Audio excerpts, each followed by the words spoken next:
뭐 재밌는 거 없나? 50억 부자 이야기네.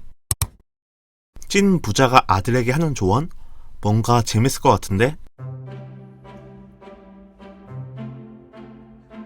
근데 뭔가 생동감이 안 느껴지는 게 아쉽다. 어? 내 마음을 어떻게 알고 작가 번호가? 한번 전화해봐야지.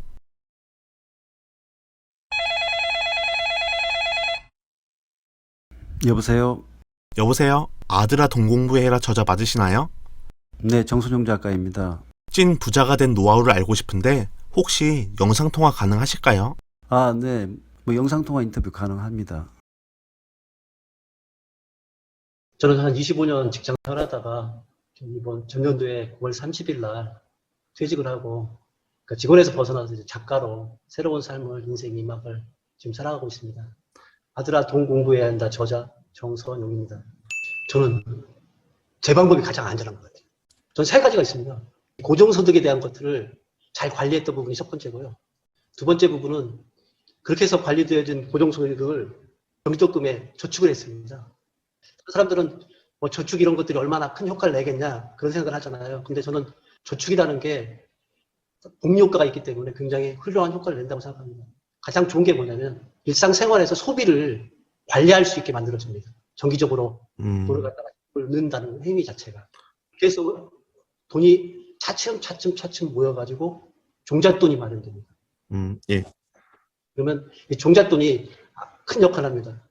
예를 들어서 설명을 드린다 그러면 만약에 1,000만 원을 가지고서 50% 수익을 낸다 그러면 500만 원이지 않습니까? 네.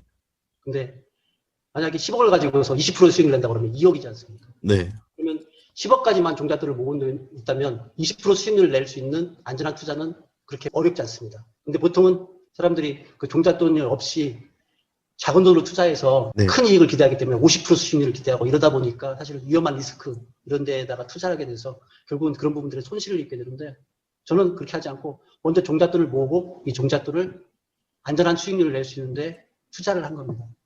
그래서 많은 걸 바라는 게 아니에요. 뭐 1년에 20%만 내는 것들은 충분히 있을 수 있고 10%만 내는 것도 충분히 있을 수 있거든요. 그런데 투자해가지고 실질적으로 50억까지 자산을 모았습니다. 이게 저는 사업이나 다른 기타처럼 가장 리스크가 크지 않는 상태에서 젊은 사람들이 할 수 있는 가장 좋은 자산 증식 방법이라고 생각합니다. 예. 지금 현재 화폐 가치로 보면 1억 정도.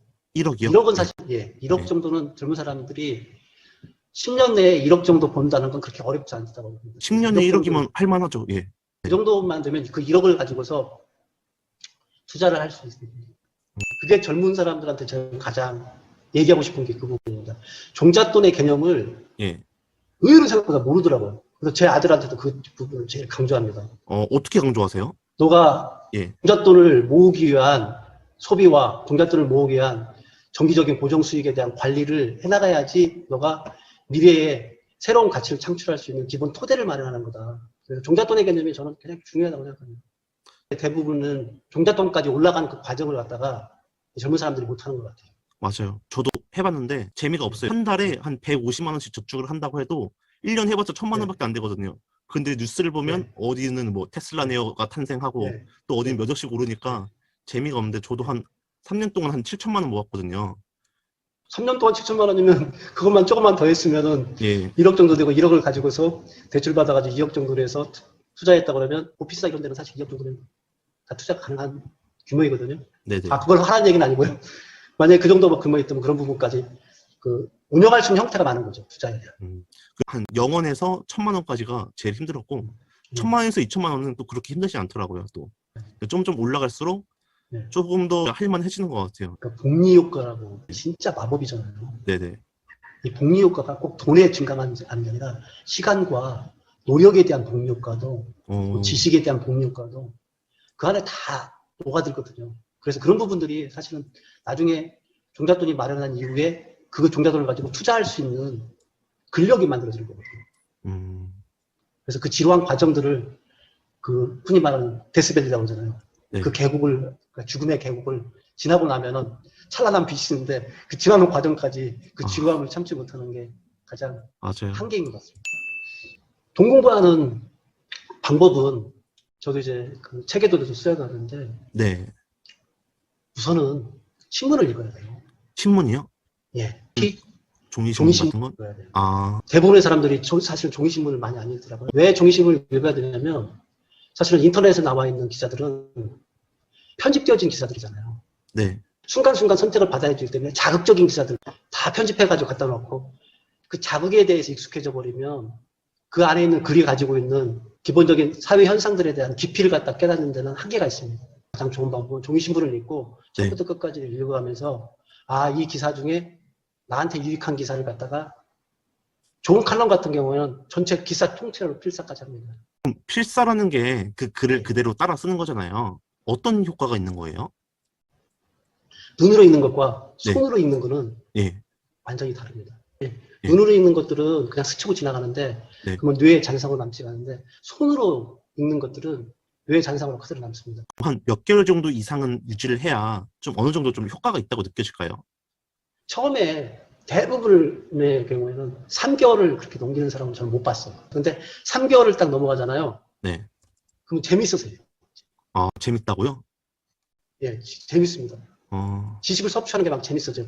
예를 들면은 금리에 대한 얘기가 여기 나왔는데 다른 기사에 보니까 양적 완화에 대한 얘기가 나와서 양적 완화하고 금리하고 연결되고 이런 것들이 느껴지는 거예요. 그럼 네. 그때부터는 지식의 증폭이 일어나거든요. 어, 그게 이제 저는 한 3개월 정도 꾸준하게 그렇게 해주면 그런 증폭이 조금씩 그때부터 일어나기 시작하면 그때는 이제 재미가 있어가지고 쭉 가게 됩니다.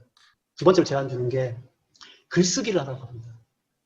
글쓰기를 하게 되면 글 쓰기 위해서 신문을 읽을 경우에 신문을 읽는 그 깊이가 달라집니다. 신문에 그래서- 대한 주제로 자기만의 의견을 쓰는 걸 말하는 건가요? 예를 들면 내가 아들 돈 공부해야 된다. 이 네. 글을 쓰기 위해서는 돈에 관련된 기사들을 볼 때마다 깊게 읽을 수가 있잖아요. 예. 그렇게 해가지고 아들아 돈 공부를 해야 되는 책이 만들어진 거잖아요. 아, 예. 뭐 어떤 글을 쓰겠다는 생각을 가지고서 신문을 읽거나 책을 읽거나 하게 되면 그걸 갖다 더 깊게 볼 수가 있습니다. 그런 부분들이 저는 돈 공부하는 것에 가장 좋은 방법이었던 것 같아요. 그래서 처음에 종이신문을 읽고 그 다음에는 종이신문을 읽어서 어느 정도 지식이 쌓이면 그 다음부터 글쓰기를 해가지고 그 신문을 읽는 것들을 더 깊게 할 수 있고 또 다른 책을 읽어도 더 깊게 이해할 수 있게 하고 네. 생활 속 일상 속의 경험을 하더라도 그 경험이 더 깊어지는 거. 단순하게 신문을 읽는다는 건 인풋인데 좀 글을 예. 씀으로써 아웃풋을 좀 발생시키면 더 큰 효과가 네. 있다는 말씀이신 것 같고요. 또 종이신문 네, 읽기 말고 다른 방법도 있을까요? 다른 공부라고 그러면 일상 속에서 돈의 가장 큰 가치가 상품에 대한 교환 가치잖아요. 네. 뭔가를 주고서 뭔가를 사는 거잖아요. 네. 그래서 그 일상 속에서 상품을 팔고 사는 행위 이런 것들이 돈에 대한 이해도를 높이는 역할들을 합니다. 저도 유통업체에 있었기 때문에 상품을 팔고 이 상품의 가격이 얼마이고 이 상품을 어떻게 사야 되는가에 대한 것들 연구를 많이 하는 것들이 사실 이 돈 공부하는데 굉장히 도움을 준 거거든요.